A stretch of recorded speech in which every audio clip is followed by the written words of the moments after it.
Ketika kita membahas tentang perjalanan pendidikan nasional Indonesia, kita akan berada di kisah yang panjang dari masa kolonial Belanda sampai masa modern. Pendidikan sudah ada sejak zaman kolonial dan mengalami perkembangan dari waktu ke waktu, yang mana telah mengalami banyak perubahan baik dari segi pembelajaran hingga kurikulum yang digunakan. Pada masa kolonial Belanda, pendidikan berjalan dengan berbagai keterbatasan. Seperti pada tahun 1854, beberapa bupati mendirikan sekolah kabupaten yang dikhususkan untuk calon pegawai yang bertujuan untuk keperluan pemerintah. Pendidikan yang diberikan Belanda bertujuan menciptakan sumber daya manusia untuk menjadi tenaga kerja Belanda dan diberi upah minim. 10 tahun kemudian, pada tahun 1864, lahirlah Sekolah Bumiputra yang memiliki 3 kelas. Rakyat memperoleh ilmu berupa membaca, menulis, dan berhitung. Perkembangan pendidikan di Indonesia mulai lebih progresif setelah memasuki tahun 1900. Sekolah-sekolah yang didirikan oleh Belanda hanya dapat dirasakan oleh kaum bangsawan dan anak-anak Belanda, dengan bahasa pengantar berupa bahasa Belanda. Seperti HIS atau Sekolah Dasar bagi Pribumi, MULO yang merupakan jenjang SMP, AMS atau Sekolah Menengah Umum, dan HBS yang merupakan sekolah elit yang berisi oleh kalangan-kalangan tingkat tinggi. Pada saat itu kebudayaan asli bangsa Indonesia belum diterapkan dalam pendidikan. Pada tahun 1920, lahirlah cita-cita baru yang mengusul dari pemikiran gabungan kesadaran kultur dan kebangkitan politik sebagai gerbang kemerdekaan dan kebebasan kebudayaan yang bisa menjadi landasan sistem pendidikan Indonesia.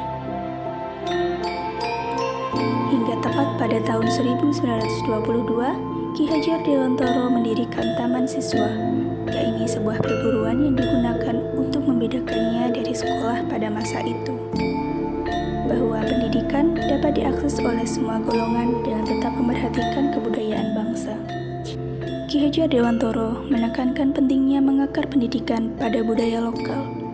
Pemikiran Ki Hajar Dewantara tentang merdeka belajar dan pendidikan yang inklusif menjadi landasan bagi perkembangan pendidikan di Indonesia untuk dapat memperoleh pendidikan yang berkualitas. Bahwasanya, pendidikan merupakan hal yang sangat berpengaruh dalam menuntun anak agar dapat menjadi individu yang merdeka. Tetapi, perjuangan terhadap pendidikan tidak berhenti di masa tersebut, karena pada tahun 1942 ketika Jepang datang ke Indonesia, strategi pendidikan pada masa pemerintah Jepang dengan mengintegrasikan budaya Jepang ke dalam masyarakat Indonesia seperti mengibarkan bendera Jepang, menyanyikan Kimigayo, dan membungkukkan badan 90 derajat ke arah matahari terbit. Pada pemerintahan Jepang, pendidikan mengalami kemerosotan, baik terhadap kualitas maupun kuantitas. Karena banyaknya pemuda pribumi yang mengikuti pendidikan militer untuk kepentingan perang. Otoritas pemerintah yang memaksa siswa untuk berpartisipasi dalam pendidikan militer dan mengabaikan tugas-tugas di kelas hingga menyebabkan kualitas pendidikan yang rendah dan angka putus sekolah yang tinggi. Setelah kemerdekaan Indonesia, dibuat Panitia Penyelidikan Pengajaran Republik Indonesia untuk meninjau masalah pendidikan dan pengajaran dari tingkat TK hingga perguruan tinggi. Pada 1945 sampai 1964, adanya sekolah setara SMP dan SMA, adanya sekolah kejuruan, dan munculnya banyak perguruan tinggi. Pendidikan Indonesia terus berkembang. Pada tahun 1969 sampai 1993, tentang munculnya SMK, adanya sistem SKS di perguruan tinggi, dan sarana prasarana pendidikan yang meningkat.